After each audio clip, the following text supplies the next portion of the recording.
स्वागत है दोस्तों आपका अपने चैनल BSS स्टडी पर। मैं हूं शैलेश कुमार। कैसे हैं आप लोग? हम लोगों ने पिछली वीडियो में बात की थी स्वतंत्रता के अधिकार का, है ना। स्वतंत्रता के अधिकार का हम लोगों ने बात कर लिया था अनुच्छेद 19 से अनुच्छेद 22 तक में। अब आगे हम बात करने वाले हैं शोषण के विरुद्ध अधिकार। आगे जो हमारा मौलिक अधिकार है, क्या है? शोषण के विरुद्ध अधिकार। शोषण के विरुद्ध अधिकार का जो वर्णन मिलता है वो दो अनुच्छेद में मिलता है। कौन कौन सा? एक है आर्टिकल 23, एक है आर्टिकल 24।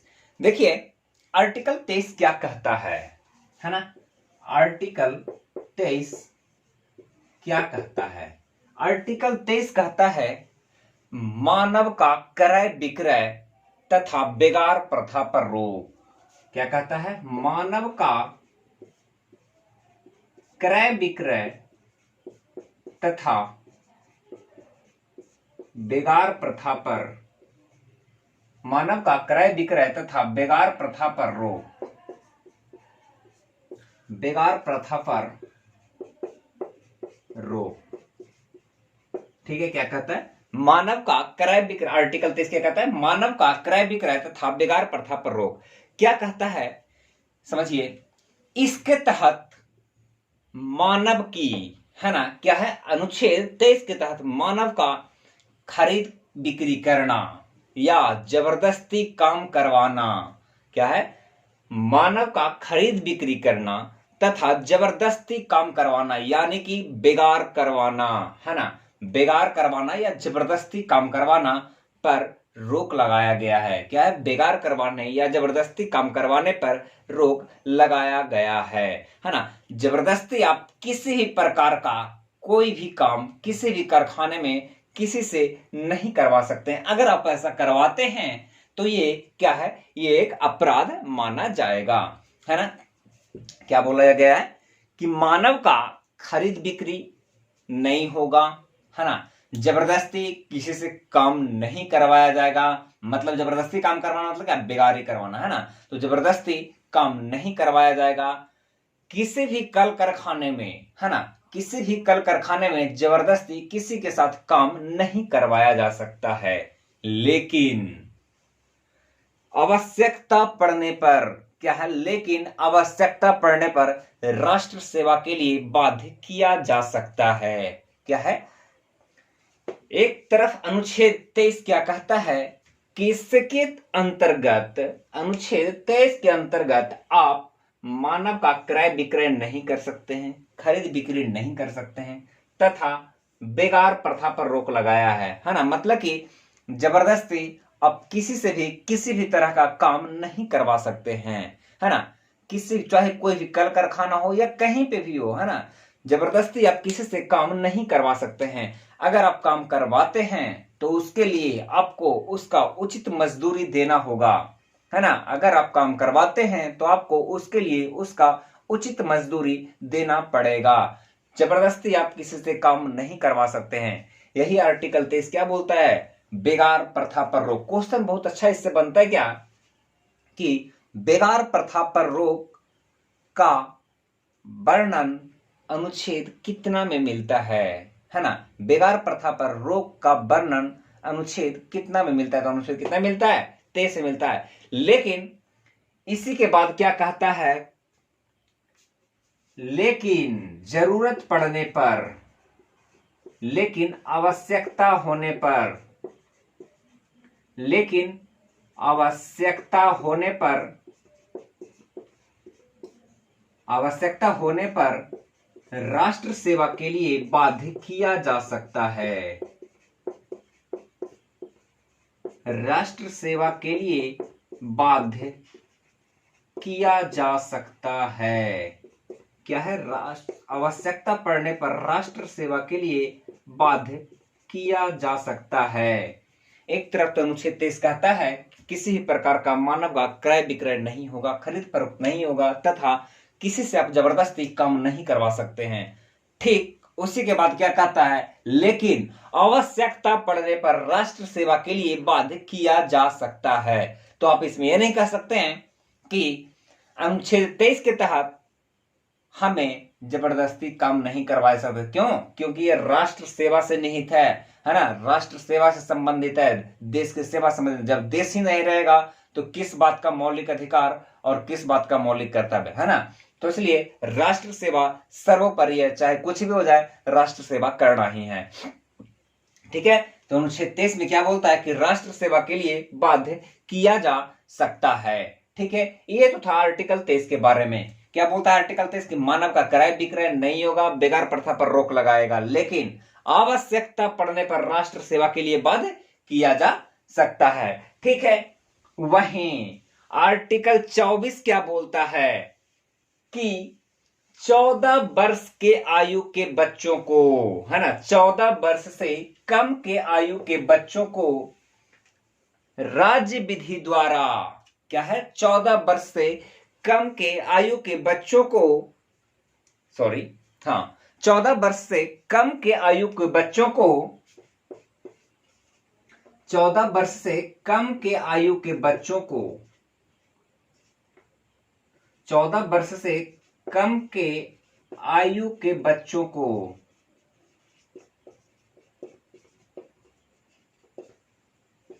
किसी भी कल कारखाने, किसी भी कल कारखाने, खानों, दुकानों या 14 वर्ष से कम की आयु के बच्चों को किसी भी कल कारखाने, खानों, दुकानों या जोखिम भरे काम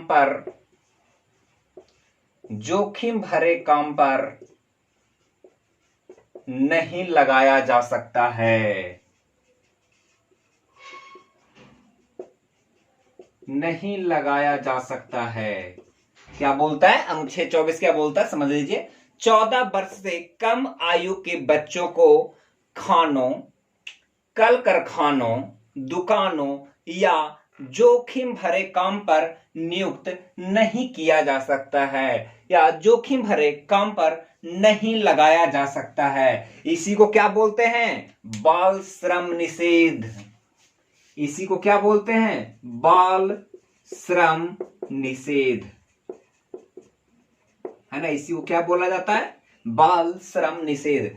क्वेश्चन आपसे ऐसा बनता है कि बाल श्रम निषेध का उल्लेख अनुच्छेद कितना मिलता है? क्या क्वेश्चन बनता है? भारतीय संविधान के किस अनुच्छेद में बाल श्रम निषेध का उल्लेख मिलता है? तो अनुच्छेद 24 में बाल श्रम निषेध का उल्लेख मिलता है। बेगार प्रथा पर रोक किस अनुच्छेद में मिलता है? अनुच्छेद 23 में मिलता है। बाल श्रम निषेध कितना पर मिलता है? बाल श्रम निषेध अनुच्छेद 24 में मिलता है।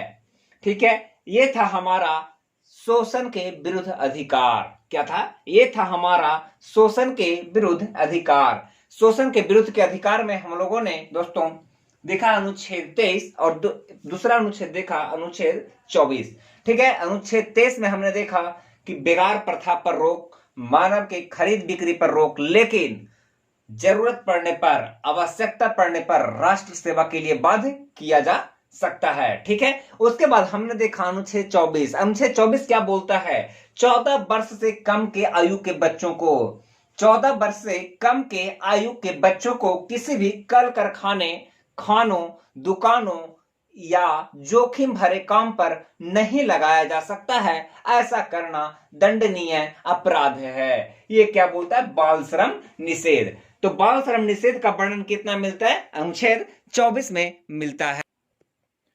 हमारा अगला पॉइंट है दोस्तों धार्मिक स्वतंत्रता का अधिकार।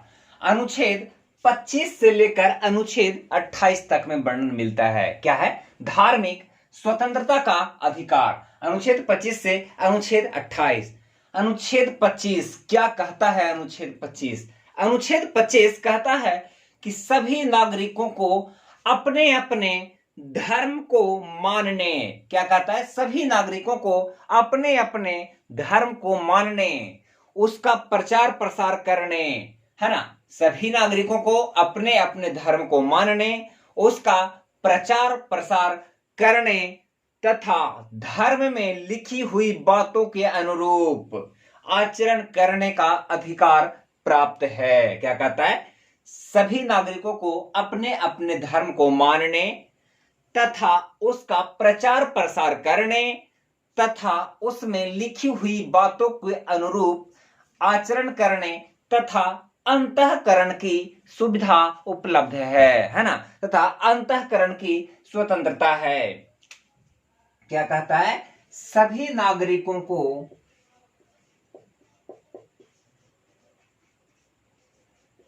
अपने अपने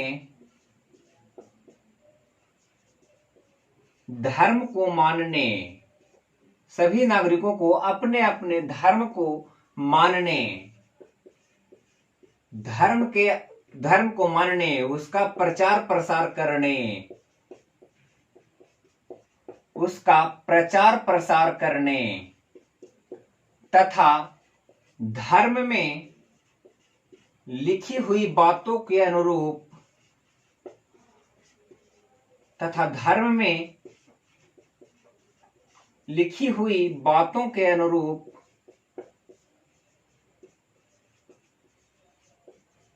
आचरण करने तथा अंतःकरण की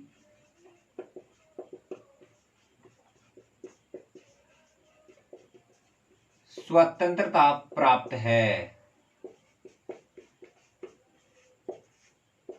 ना। क्या कहता है? सभी नागरिकों को अपने अपने धर्म को मानने, उसका प्रचार प्रसार करने तथा धर्म में लिखी हुई बातों के अनुरूप आचरण करने तथा अंतःकरण की स्वतंत्रता प्राप्त है। ये क्या कौन कहता है? अनुच्छेद 25 कहता है।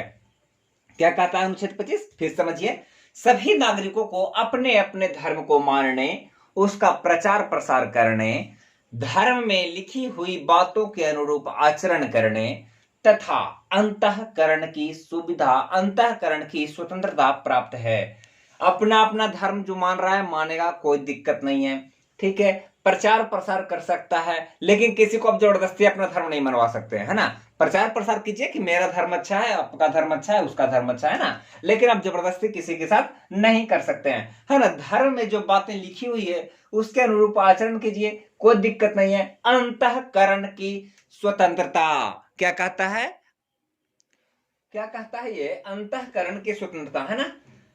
ये बात समझिए, अंतःकरण, अंतःकरण का मतलब यह है कि क्या सही है और क्या गलत है ना। क्या सही है और क्या गलत है ये किसी को बताने की जरूरत नहीं है, हम खुद सोच सकते हैं, हम खुद समझ सकते हैं। उसी को क्या बोल रहा है? अंतःकरण की स्वतंत्रता प्राप्त है। किसी को बताने की जरूरत नहीं, हमको जो सही लगेगा हम करेंगे, ठीक है। यही बोलता है अंतःकरण की स्वतंत्रता प्राप्त है। इसी में कहता है कि हिंदू धर्म से संबंधित स्थल, क्या कहता है? हिंदू धर्म से संबंधित स्थल जैसे कि मंदिर, है ना, हिंदू धर्म से संबंधित स्थल जैसे कि मंदिर समाज के सभी वर्गों के लिए, है ना। क्या कहता है? हिंदू धर्म से संबंधित स्थल जैसे कि मंदिर समाज के सभी धर्मों व सभी वर्गों के लिए समान रूप से खुले रहेंगे। क्या कहता है? हिंदू धर्म से संबंधित स्थल जैसे कि मंदिर समाज के सभी धर्मों व सभी वर्गों के लिए समान रूप से खुले रहेंगे। इसका भी उल्लेख अनुच्छेद 25 में मिलता है, ठीक है। क्या कहता है? सभी नागरिकों को अपने अपने धर्म को मानने, उसके अनुरूप आचरण करने तथा अंतःकरण की स्वतंत्रता प्राप्त है। और क्या कहता है? हिंदू धर्म से संबंधित स्थल जैसे कि मंदिर समाज के सभी धर्मों व सभी वर्गों के लिए समान रूप से खुले रहेंगे, ठीक है। उसके बाद हम बात करते हैं अनुच्छेद 26 की। अनुच्छेद 26 कहता है कि प्रत्येक व्यक्ति को, है ना, अनुच्छेद 26 क्या कहता है? प्रत्येक व्यक्ति को अपने इच्छा अनुसार धार्मिक संस्था की स्थापना व उसका विस्तार कर सकता है। क्या कहता है अनुच्छेद 26? प्रत्येक व्यक्ति अपने इच्छा अनुसार धार्मिक संस्था की स्थापना व उसका विस्तार कर सकता है ना। और क्या कहता है? जंगम व स्थावर संपत्ति, है ना, यहां पर बात समझिएगा, जंगम व स्थावर संपत्ति को अर्जित कर सकता है। जंगम मतलब हो गया, देखिए एक होता है चल और एक होता है अचल, है ना। एक होता है चल संपत्ति और एक होता है अचल संपत्ति, है ना। तो ये जंगम है ये चल संपत्ति होगा और जो स्थावर है ये अचल संपत्ति हो गया, है ना। जंगम मतलब चल संपत्ति और स्थावर मतलब अचल संपत्ति। यहां पर बात समझिएगा, है ना। क्या बोलता है, प्रत्येक व्यक्ति को अपनी इच्छा अनुसार धार्मिक संस्था की स्थापना करने एवं उसका विस्तार करने का स्वतंत्रता प्राप्त है।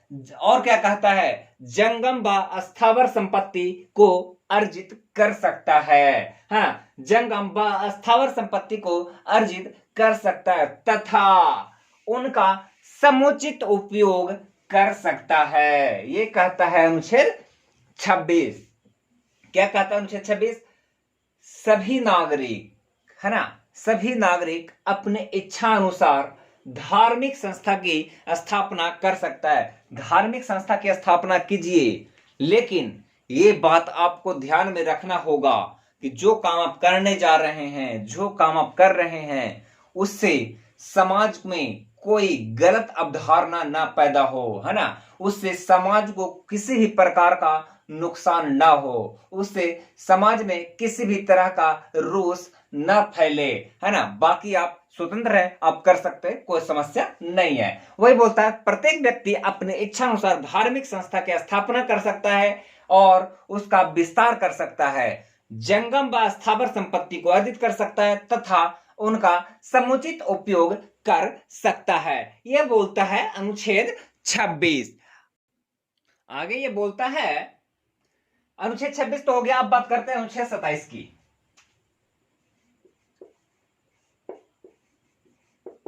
अनुच्छेद 27 क्या कहता है, अनुच्छेद 27 कहता है किसी धार्मिक संस्था के संस्थापक से, है ना, किसी धार्मिक संस्था के संस्थापक से किसी विशेष धर्म, है ना। क्या बोलता है, किसी धार्मिक संस्था के संस्थापक से किसी विशेष धर्म अथवा धार्मिक संप्रदाय की उन्नति के लिए किसी भी प्रकार का, है ना। क्या बोलता है, किसी धार्मिक संस्था के संस्थापक से किसी विशेष धर्म अथवा सांप्रदायिकता की उन्नति के लिए, है ना, अथवा सांप्रदायिक उन्नति के लिए किसी भी प्रकार का राज्य उससे संस्था से, है ना, क्या कर नहीं लेगी। क्या बोलता है, किसी भी धार्मिक संस्था के संस्थापक से किसी विशेष धर्म अथवा किसी विशेष धर्म अथवा धार्मिक संप्रदाय की उन्नति के लिए किसी भी प्रकार का राज्य उनसे किसी भी प्रकार का कोई कर नहीं लेगी, है ना। क्या बोलता है, किसी धार्मिक संस्था के संस्थापक से राज्य उससे जो वो अर्जित किया है ना, जो उसके पास जो धन है ना, तो किसी धार्मिक संस्था के संस्थापक से राज्य किसी और धर्म के उन्नति के लिए, है ना, किसी और धर्म के उन्नति के लिए, किसी और संप्रदाय के उन्नति के लिए राज्य उससे किसी भी प्रकार का कोई कर नहीं लेगा, है ना। क्या करेगा, राज्य किसी भी प्रकार का कोई कर नहीं लेगा। फिर से समझिए, थोड़ा समझने वाला बात है।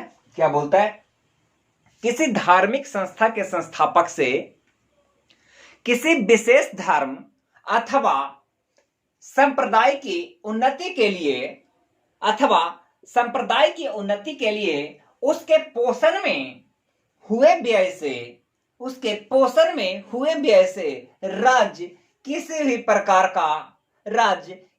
प्रकार का उस संस्था से कोई कर नहीं लेगा। यह बोलता है क्या, अनुच्छेद 27 बोलता है। क्या बोलता है अनुच्छेद 27, सिंपल सा बात समझिए, जितने भी जो आपके धार्मिक संस्था हो गए, जैसे मंदिर हो गया, चर्च हो गया, गुरुद्वारा हो गया, सब धार्मिक संस्था कहलाता है, ठीक है। ये सब जो धार्मिक संस्था है, उस धार्मिक संस्था के संस्थापक से राज्य किसी ही प्रकार का कोई कर नहीं लेगा। किस लिए, मंदिर से पैसा लेकर किसी और धर्म के उन्नति के लिए सरकार पैसा लगा दे, ऐसा हो नहीं सकता है ना। मतलब कि किसी एक धर्म से पैसा लेकर आप किसी विशेष धर्म को आप उन्नति नहीं कर सकते। क्यों? क्योंकि भारत एक धर्मनिरपेक्ष राज्य है, भारत का कोई अपना धर्म नहीं है। इसलिए किसी धार्मिक संस्था के संस्थापक से आप किसी भी प्रकार का कोई कर नहीं ले सकते हैं किसी विशेष धर्म अथवा सांप्रदायिक उन्नति के लिए। ठीक है, ये तो बातें कह रहा था अनुच्छेद 27। फिर समझिए अनुच्छेद 27 क्या कह रहा था। किसी धार्मिक संस्था के संस्थापक से किसी विशेष धर्म अथवा संप्रदाय की उन्नति के लिए उसके पोषण में हुए व्यय से राज्य किसी भी प्रकार का कोई कर नहीं लेगी, ये बोलता है अनुच्छेद 27। उसके बाद बात करते हैं हम अनुच्छेद 28 की बात करते हैं, है ना। अनुच्छेद 28 क्या कहता है, बात समझिए। अनुच्छेद 28 क्या कहता है? अनुच्छेद 28 कहता है किसी प्रकार के सरकारी, गैर सरकारी या निजी संस्थान में, क्या कहता है, किसी प्रकार के सरकारी, गैर सरकारी या निजी संस्थान में किसी भी प्रकार की धार्मिक शिक्षा नहीं दी जाएगी। क्या कहता है? किसी प्रकार के, चाहे वो सरकारी हो, गैर सरकारी हो या निजी संस्था हो, है ना, उसमें किसी प्रकार की धार्मिक शिक्षा नहीं दी जाएगी, ऐसा कहता है अनुच्छेद 28। और साथ ही साथ ये भी कहता है कि उस संस्था के विद्यार्थियों को, है ना, किसी भी संस्था के विद्यार्थियों को उससे जबरदस्ती धार्मिक अनुष्ठान में भाग लेने के लिए प्रेरित नहीं किया जा सकता है। क्या कहता है? किसी भी संस्थान में धार्मिक अनुष्ठान को जबरदस्ती सुनने के लिए, है ना, या जबरदस्ती भाग लेने के लिए उसे बाध्य नहीं किया जा सकता है, ये कहता है अनुच्छेद 28। समझिए अनुच्छेद 28 क्या कहता है? कहता है किसी प्रकार के सरकारी, गैर सरकारी या निजी संस्थान में धार्मिक शिक्षा नहीं दी जाएगी। वहीं पर अगली लाइन में क्या कहता है कि किसी भी धार्मिक अनुष्ठान में संस्था के विद्यार्थियों को जबरदस्ती भाग लेने अथवा उसे सुनने के लिए बाध्य नहीं किया जा सकता है, यह कहता है अनुच्छेद 28। क्या यह कहता है? अनुच्छेद 28 की जबरदस्ती किसी को भी, है ना, संस्था के किसी विद्यार्थी को जबरदस्ती धार्मिक अनुष्ठान में भाग लेने के लिए या धार्मिक अनुष्ठान को सुनने के लिए बाध्य नहीं किया जा सकता है। यहां पर आर्टिकल 29 कहता है क्या? यह है हमारा संस्कृति एवं शिक्षा का अधिकार, है ना। इसमें आर्टिकल 29 क्या कहता है कि अल्पसंख्यक वर्गों के हितों का संरक्षण होगा। क्या कहता है? अल्पसंख्यक वर्गों के हितों का संरक्षण होगा। कहता है जिसकी अपनी विशेष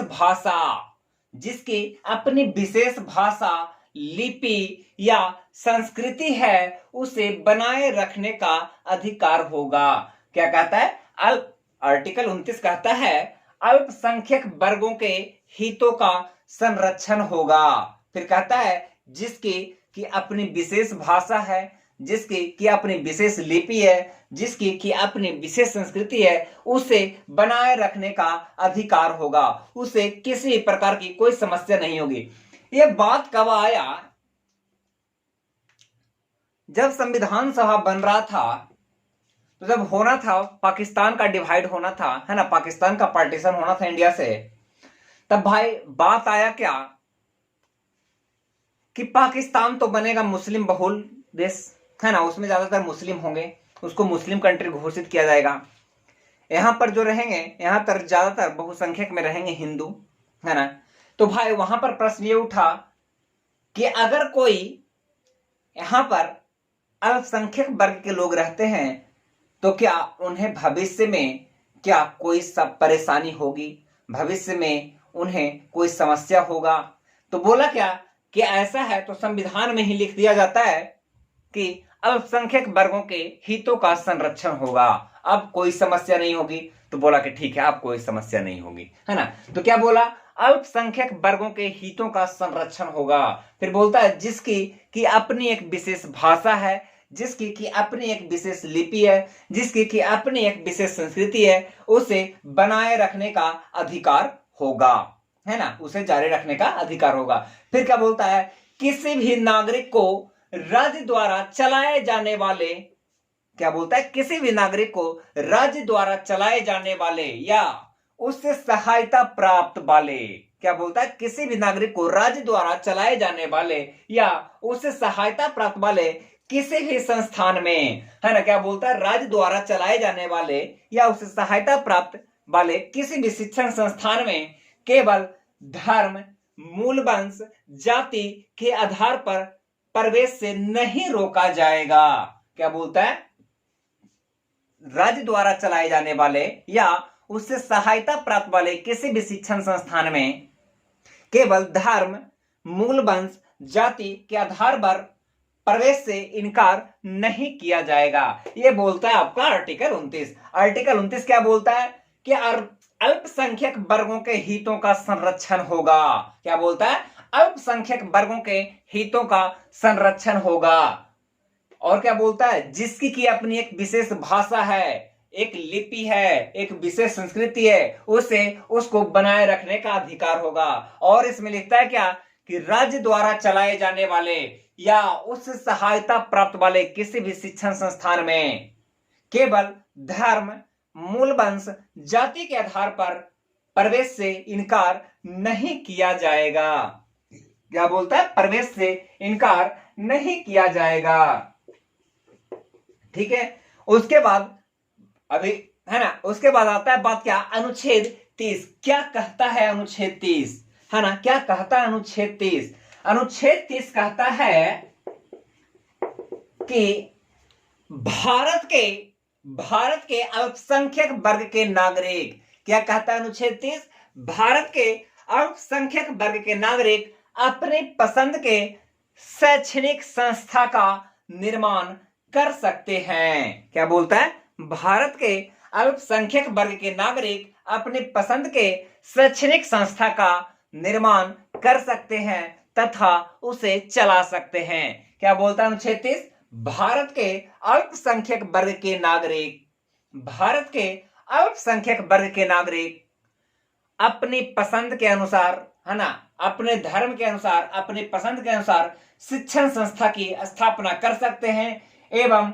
उसको चला सकते हैं, है ना। ये बोलता है आर्टिकल 30। क्या बोलता है आर्टिकल 30, फिर समझिए। बोलता है भारत में अल्पसंख्यक वर्ग के नागरिक अपनी पसंद के शैक्षणिक संस्था का निर्माण कर सकते हैं एवं उसे चला सकते हैं। ये बोलता है अनुच्छेद 30। एक नोट है, नोट डाल के लिख लीजिएगा कि भारत के संविधान में, लिखिएगा, भारत के संविधान में कहीं पर भी अल्पसंख्यक को परिभाषित नहीं किया गया है। क्या, लिखिएगा, भारत के संविधान में या भारतीय संविधान में कहीं पर भी अल्पसंख्यक शब्द को परिभाषित नहीं किया गया है। ये नहीं बताया है ना, कि अल्पसंख्यक कौन होगा, है ना, किस आधार पर आप छांटिएगा अल्पसंख्यक, है ना, ये नहीं बताया है। वो देख लेगी, संसद देखेगी हिसाब से, है ना। इसलिए इसमें संविधान में नहीं बताया है कि भारत में अल्पसंख्यक कौन है ना, किस आधार पर छांटा जाएगा। धर्म के आधार पर छांटिएगा कि वंश के आधार पर छांटिएगा, भाषा के आधार पर छांटिएगा कि जाति के आधार पर छांटिएगा, कैसे छांटिएगा ये आप डिसाइड कीजिए। लेकिन संविधान में ये नहीं लिखा है कि अल्पसंख्यक कौन होंगे, है ना, अल्पसंख्यक को किस तरह से परिभाषित करना, अल्पसंख्यक का मतलब क्या है ना, ये नहीं बताया है। ये संसद डिसाइड करेगी, ये सरकार डिसाइड करेगी, है ना, कि अल्पसंख्यक कौन है। इसलिए इसमें लिखता है क्या, लिख लीजिएगा, भारतीय संविधान में कहीं पर भी अल्पसंख्यक शब्द को परिभाषित नहीं किया गया है। मेन पॉइंट आपका यह है कि भारतीय संविधान में कहीं पर भी अल्पसंख्यक शब्द को परिभाषित नहीं किया गया है। यह बहुत ही मुख्य पॉइंट है ना, आपको क्वेश्चन पूछ देगा कि भारतीय संविधान में अल्पसंख्यक शब्द को परिभाषित किया गया है। ऑप्शन नंबर 1 अनुच्छेद 27, ऑप्शन नंबर 1 अनुच्छेद 23, ऑप्शन नंबर 3, ऑप्शन नंबर 3 अनुच्छेद 29, ऑप्शन नंबर 4 कहीं पर भी नहीं। तो आंसर क्या हो जाएगा? कहीं पर भी नहीं। तो भारत में अल्पसंख्यक शब्द को कहीं पर भी परिभाषित नहीं किया गया है हमारे भारतीय संविधान में। तो आज दोस्तों हम लोगों ने पढ़ा, पहला टॉपिक पढ़ा हमने शोषण के विरुद्ध अधिकार, दूसरा टॉपिक हमने पढ़ा धार्मिक स्वतंत्रता का अधिकार, तीसरा हमने पढ़ा संस्कृति एवं शिक्षा का अधिकार। तो आज के लिए बस इतना ही दोस्तों। अगर वीडियो अच्छा लगा हो तो शेयर और सब्सक्राइब और लाइक जरूर कीजिएगा, यही हमारा मोटिवेशन है, ठीक है। और अगर कुछ कमी हो तो कमेंट में जरूर लिखिएगा कि किस तरह से हम इसमें सुधार कर सकते हैं, ठीक है। आज के लिए bye bye, take care, good night दोस्तों।